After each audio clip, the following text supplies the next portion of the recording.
sky above Earth was calm until it wasn't. Without any warning, hundreds of dark shapes appeared in orbit, long and smooth, with glowing lines that pulsed like veins. They weren't clouds, satellites, or planes. These were ships. They didn't just arrive, they took over the sky. People stepped out of their homes, schools, and offices, staring up. Some thought it was a movie stunt. Others pulled out their phones to film.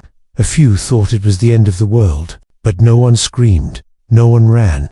Instead, there was silence, and in that silence, confusion. In a control room deep under Washington, a general leaned back in his chair, arms crossed. "Well," he muttered, "they finally came." Next to him, scientists watched blinking red dots on their screens. 1 dot became 2, 2 became 50. Soon, the Earth's upper orbit was filled with hundreds of them. A voice spoke, not through speakers, not through the radio, but directly into every human mind. It was cold, deep, and full of authority. "We are the Galactic Empire. You are now under our care. Your world will change. You will listen, or you will disappear."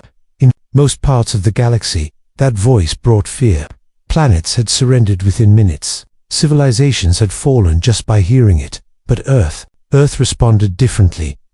10 minutes after the message, thousands of people were live on social media.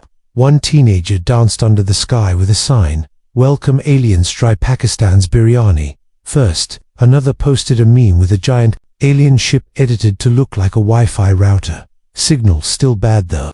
In Japan, a famous comedian did a full skit pretending to be the alien emperor. The internet exploded with laughter. The hashtag "So this is the empire" began trending globally. Everyone was talking, but no one looked scared. The empire didn't understand. Inside their largest ship, which floated above Earth like a silent mountain, the ambassador stood in silence. His skin shimmered blue under his robe, his eyes sharp, like crystals. He turned to his assistant. "Why aren't they responding with respect?" The assistant checked the data. "They're responding, but with humor." "Humor, yes. Supreme voice. They're laughing." The ambassador stepped toward the main viewing screen.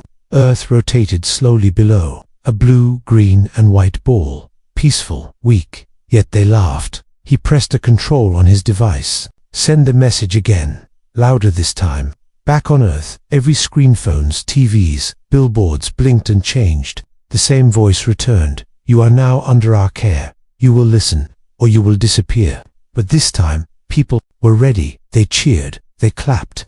Someone even made a remix of the alien message with music and uploaded it. In less than an hour, the remix had 50 million views. The Empire's ambassador did not smile. His voice was calm, but inside, something felt strange. "Are they mocking us?" The assistant nodded slowly. "I believe so." A group of alien advisors gathered.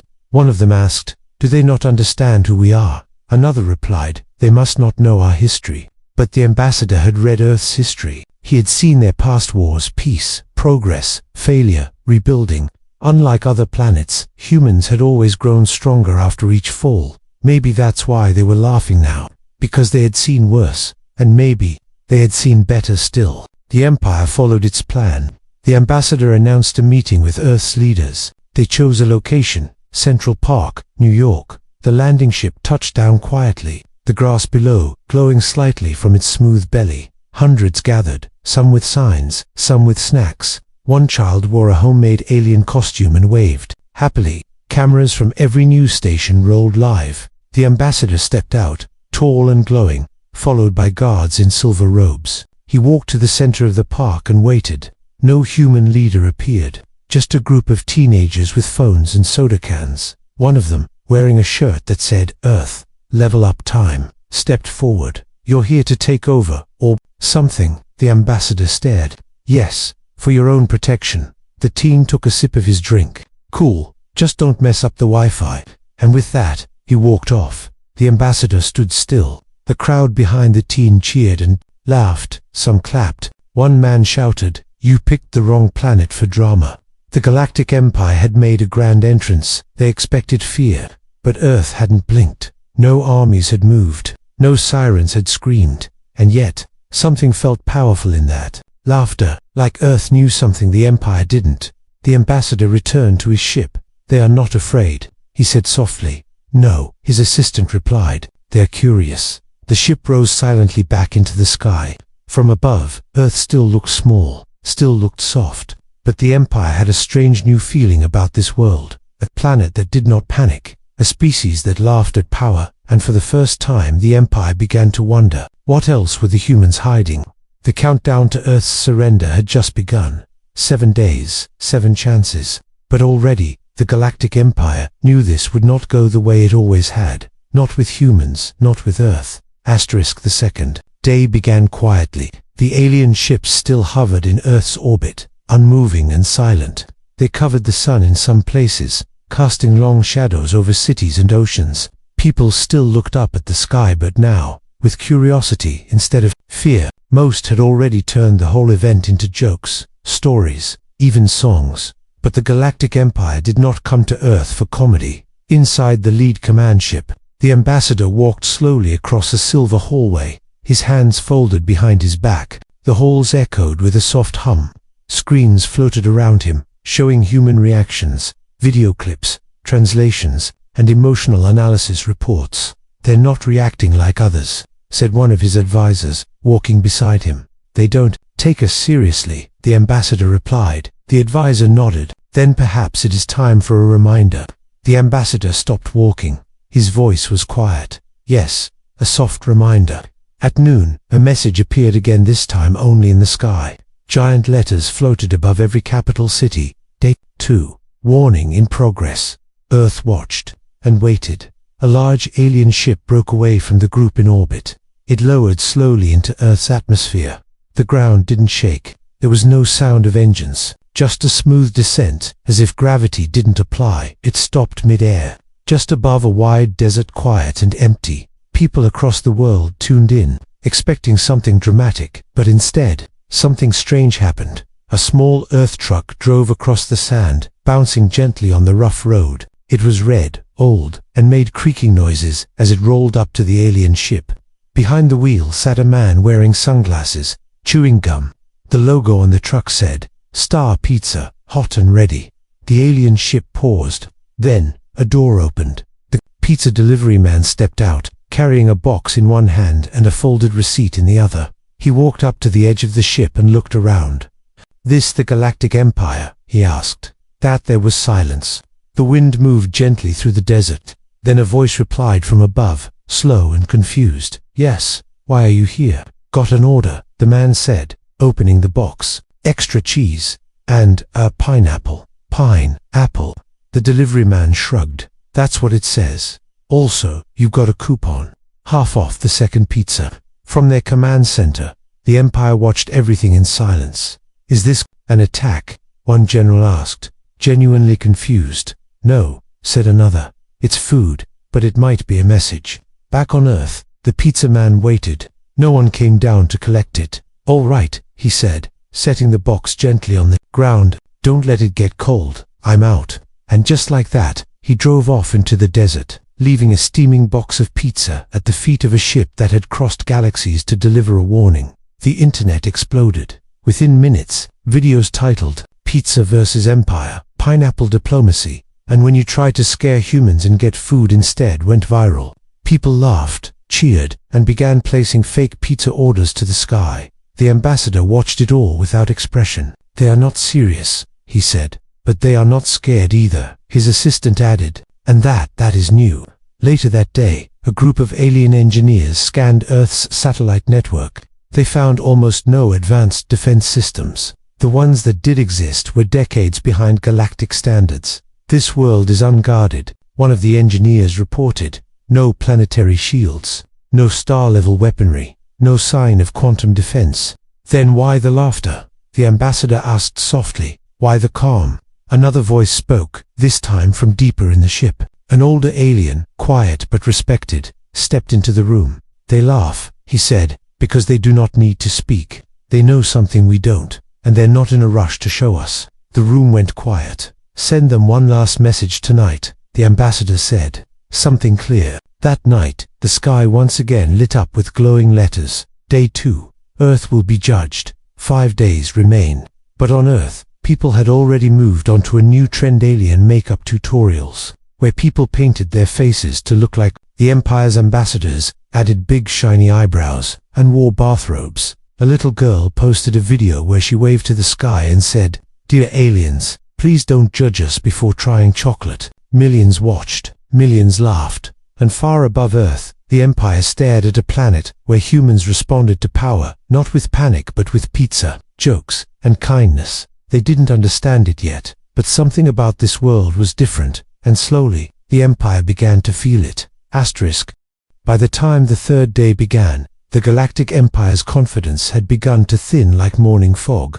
Their ships still floated above Earth, as still and quiet as ever, but now, the silence inside them was not power, it was confusion. The Empire had expected resistance. They had planned for panic. Instead, they received jokes, food deliveries, and dance videos. Each attempt to control the humans was met not with fear, but with unexpected calm, or laughter, or both. And still, Earth's leaders had not responded officially. No threats, no surrender, no promises. This strange silence started to worry the Empire. It didn't feel like weakness anymore.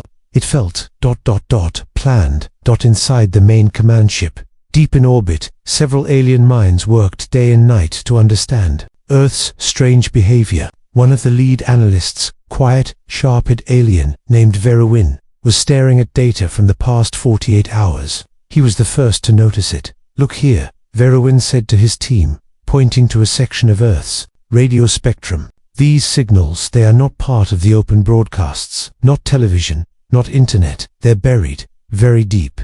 One of the others leaned in. "Military code." "No," Verowin said, narrowing his eyes. "Older than that. Encrypted. Layered, but not on a loop. It's active, changing." The ambassador was called immediately. He stood over the glowing map, staring at dozens of red points each, marking a location on Earth. Some in deserts, others in mountains, one under the ocean. "These areas," Verowin explained, "have no major human population, no cities, but they are sending signals to each other. Hidden ones. Could it be human resistance groups?" The ambassador asked. "No," Verowin replied. "This is not communication between people. These are machines. Machines sending readiness codes." "Readiness for what?" Verowin hesitated. "We don't know." The ambassador stared at the screen. "Can you track the source?" Verowin nodded. "We traced one to a cold, icy region the humans call Antarctica." Moments later, a small scout ship was sent. It flew low, its scanners carefully mapping the frozen land. Then it found something buried deep under the ice, not metal, not stone, but something in between.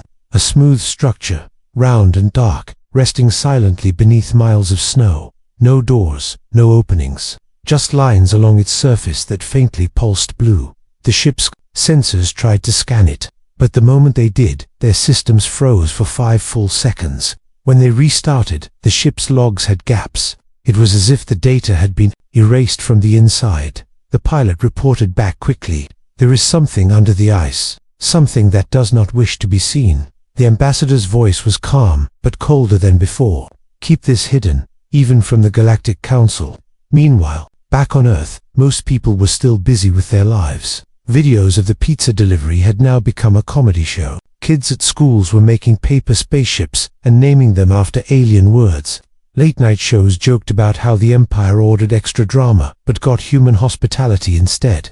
But in a quiet science lab hidden beneath the Rocky Mountains, an old man named Dr. Alden watched the same data the aliens had. Discovered he'd been waiting for this moment. The room around him was small, no windows, just a single screen filled with dots and lines. He pressed a button on the side of his chair, and a soft female voice spoke. "Status. Signal confirmed." Dr. Alden replied. "They found Site 3. Should we engage?" "Not yet," he said, eyes locked on the screen. "Let them look.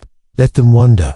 In the dark, the machines below Earth began to wake slowly, silently. They didn't shake. They didn't glow too bright, but they hummed, just enough to be felt. Back, in orbit, the ambassador looked over the new reports. "Have they activated anything?" he asked. Verowin shook his head. "No, not yet. But their silence feels heavier now." The ambassador turned to a group of his senior advisors. "We may have been wrong. Earth is not ignoring us. Earth is watching us." Another voice spoke. From the corner. "Do we inform the others?" "No," the ambassador said. Not yet. We keep this to ourselves. Until we know what Earth is hiding. But Earth had already made its decision. It wouldn't speak until it was time. It wouldn't shout. It wouldn't beg. Earth had seen giants before. Empires, kings, conquerors. And each time, humanity had written its own ending. Now, as the third day ended and the stars rose again, something deep beneath the ground sent one final quiet signal into space. A simple word, in Earth's oldest code, awake. The Empire didn't notice it, but soon, they would asterisk. The fourth day began with stillness in the sky, but a growing tension in the air. The Galactic Empire's fleet remained in Earth's orbit, unmoved yet unsettled. Their ships still floated like shadows across the stars, dark and quiet. But inside those ships, confusion was spreading. The Earth had not responded to their countdown. No leader had stepped forward. No surrender had been offered. No resistance had appeared either. Just silence and laughter. A strange combination they had never faced before. The ambassador stood alone inside the observation deck, looking down at Earth. It turned peacefully beneath him, glowing blue and white in the light of the sun. Beautiful, but mysterious. And now, frustrating, he spoke softly into the room. Begin the demonstration. Far away, over a wide stretch of ocean, a single alien ship broke formation and moved lower. It hovered above a small, uninhabited island. The Empire had chosen it carefully. There were no people, no homes, no cities, just trees, sand, and silence. The ship opened its core. A quiet beam of light stretched down, reaching the ground like a finger. Then, in a slow, smooth motion, the beam expanded out. The island disappeared from sight. In its place, there was nothing but soft waves and a ring of mist from space. The Empire watched. Back on Earth, satellite cameras caught the event. News channels picked it up. Social media exploded. People watched as an entire island vanished. Some were silent, some confused. But once again, the reaction was unexpected. Within the hour, Earth responded not with threats, not with panic, but with humor. A popular video creator posted, "So the aliens just cleaned up a vacation spot. Can they do my neighborhood next?" His post gained millions of likes. A music artist released a remix of the Empire's countdown message, mixed with ocean wave sounds. The title read, "When Aliens Become Landscapers." The ambassador couldn't believe what he was seeing. "They saw the power," he said, almost whispering. "They watched it, and they turned it into entertainment." His assistant responded, carefully, "They know it was empty land. Maybe they think it wasn't real." "No," said the ambassador. "They understood. They just don't care the way others do." Behind him, Veroin stepped forward with new data. "We've completed a scan of their global networks again. We noticed something hidden behind their normal systems. Something strange." "Explain," said the ambassador. "They are running a pattern. It is spread through music, videos, digital files. But it's not for humans. It's not entertainment. It's a trigger." The ambassador turned. "A trigger? For what?" Veroin hesitated. "We don't know yet, but it's spreading quietly, like it's waiting."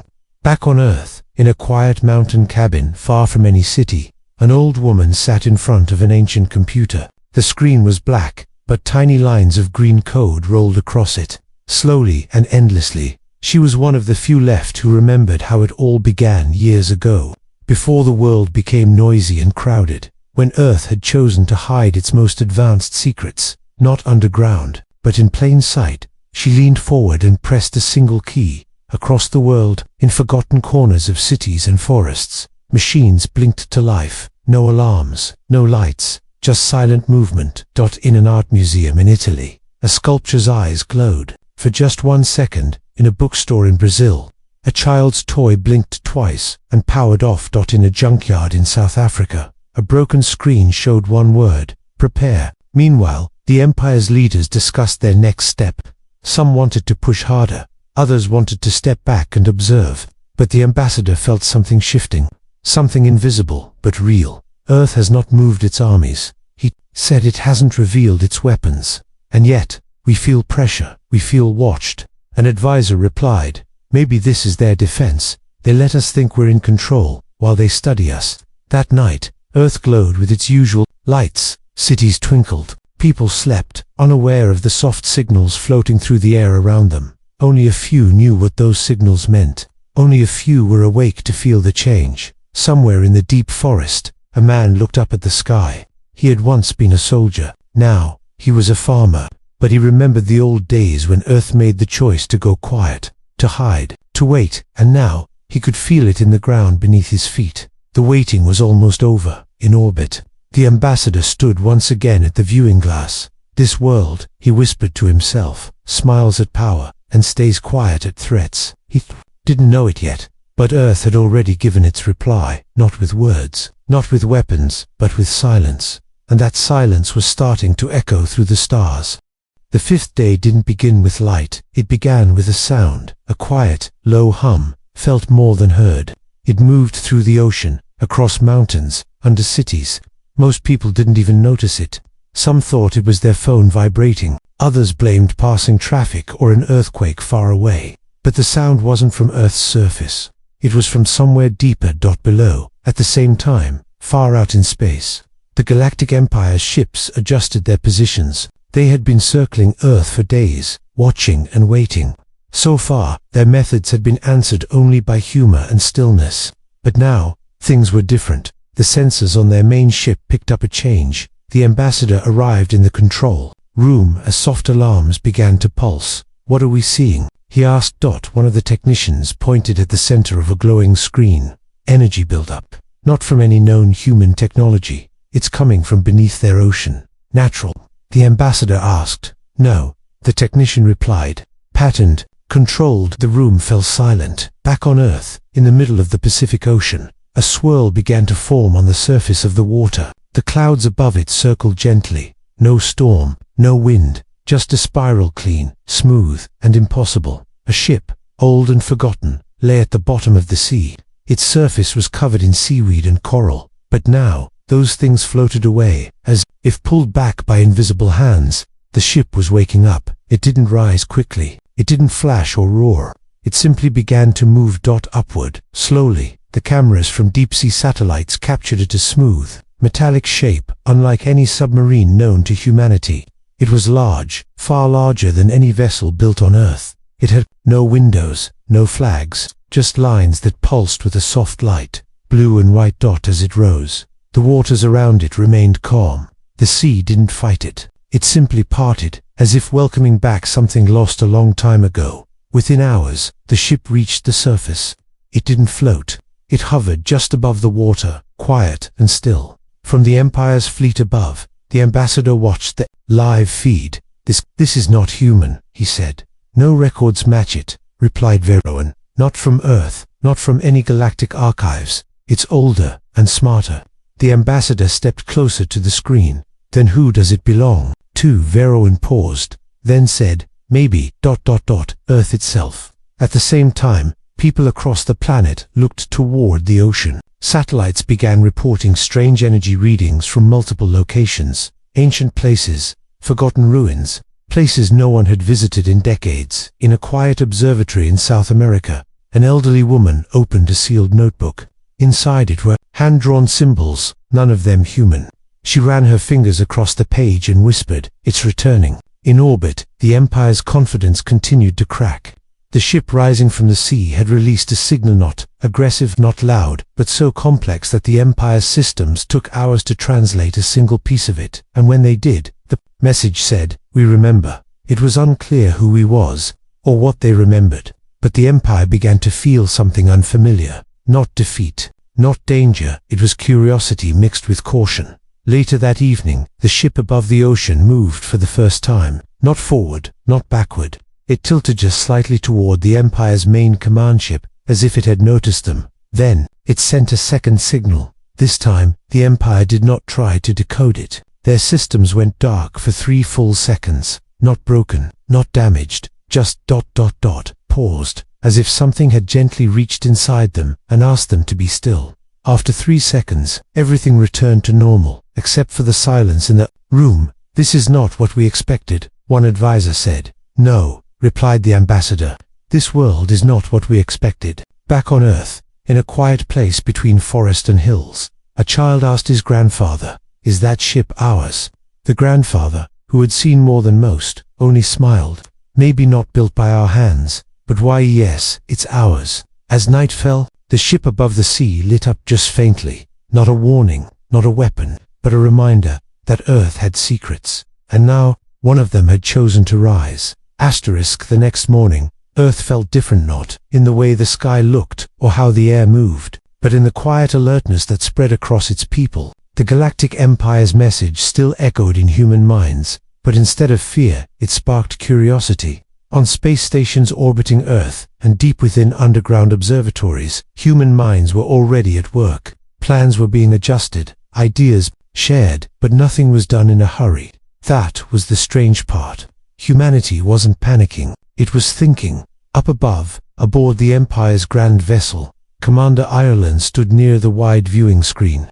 He watched Earth spin slowly in the darkness of space. Reports from their sensors showed no change in Earth's defense posture. No hidden weapons charged up, no ship scrambled, just calm, almost too calm. He turned to his assistant, a quiet figure named Valen, and asked, "Are they waiting for something?" Valen blinked. "Possibly, sir, but there's something else." "What is it?" "Their global network, the one they call the Internet, is filled with reactions. People are joking, laughing. Some are making animations of our arrival. Cartoons." Commander Ireland's brows furrowed. "Cartoons?" Valen nodded. "Yes, sir. One has our ship labeled Shiny Space Guys, and Earth responding with a coffee mug." There was silence. Then Ireland turned away, his face unreadable. "Do they not understand who we are?" Back on Earth, in a small lab buried under Antarctica, a group of scientists were reviewing an ancient signal. One of them, Dr. Lena, leaned forward. "This pattern," she said, "matches something we picked up decades ago, before the first Mars rover even launched." The others leaned in. What they saw wasn't a warning. It was a forgotten attempt to communicate a human message sent out into space. Finally answered. "This isn't just about the Empire showing up," Lena whispered. They were listening all along.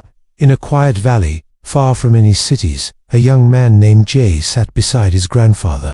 The old man stared at the stars, eyes filled with memory. "You know," the grandfather said, "this isn't the first time someone tried to test Earth." Jay turned. "You mean history?" "No," the old man said softly. "I mean deeper than that. There's always been something about us. Not just machines or strength. Something quieter. We wait. We listen. And then, when it matters, we answer." The stars blinked above them, silent but heavy with promise. Meanwhile, the Galactic Empire scientists were growing puzzled. Earth's energy patterns weren't increasing. If anything, they were getting more efficient. Machines were running quieter. Satellites were moving into new orbits. Something subtle was happening, but nothing aggressive. It was like Earth was simply shifting, preparing, not defending.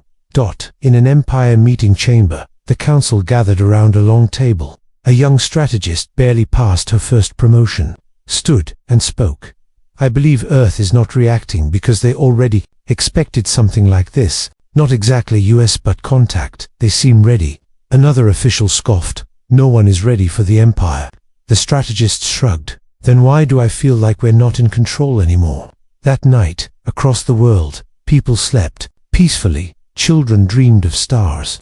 Engineers ran quiet calculations. Artists painted strange shapes on walls. Musicians played notes inspired by static and silence. And somewhere in the calm rhythm of Earth's heartbeat, something awakened. Not a weapon, not a defense system, but a presence souled and vast, stirred in the deep, waiting for the right moment to rise. The galactic envoys stood quietly in the observation room aboard their ship, staring at the Earth's surface below.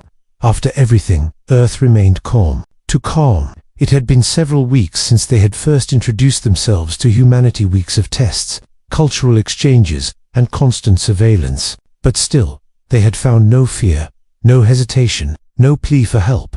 On their homeworld, species often bowed at the first sight of a galactic ship. But Earth sent coffee. Not long ago, they had hosted a shared diplomatic dinner. The humans had laughed, played music, and even offered handmade gifts. One galactic officer had received a knitted sweater with his species' 8 arms carefully stitched into it. He still didn't know if it was a joke or a gesture of peace. Now, something strange was happening again. The galactic sensors picked up a sudden energy spike, but it wasn't a weapon. It was coming from an island called Japan, from what humans referred to as an anime convention. A senior galactic technician squinted at the data. "Commander, they're dressing like creatures from their visual fiction. Some of them are pretending to be us." The commander stepped closer to the screen. "Are they mocking us?" "No," the technician said slowly. "They seem to admire us." Another monitor blinked on. A live stream showed humans on a stage, shouting phrases in their own language phrases. The translator identified as direct quotes from the galactic leader's earlier speech. They had turned it into a dramatic play. Suddenly, the commander remembered something. During the first contact, a human had said, "We're weird, but you'll get used to it." He hadn't taken it seriously then. Meanwhile, one human scientist, Professor Ilan Navajo, was in a private meeting with a young galactic scholar. They were both analyzing emotional patterns between the species. The scholar was confused by the lack of fear and submission among humans. Instead, they seemed to welcome challenge. They wanted to learn, to joke, to build bridges through questions, curiosity, and shared experiences. Professor Navarro leaned back and smiled. "We don't always respond the way you expect. That doesn't mean we're ignoring you, it means we're watching." The galactic scholar blinked. "Watching?"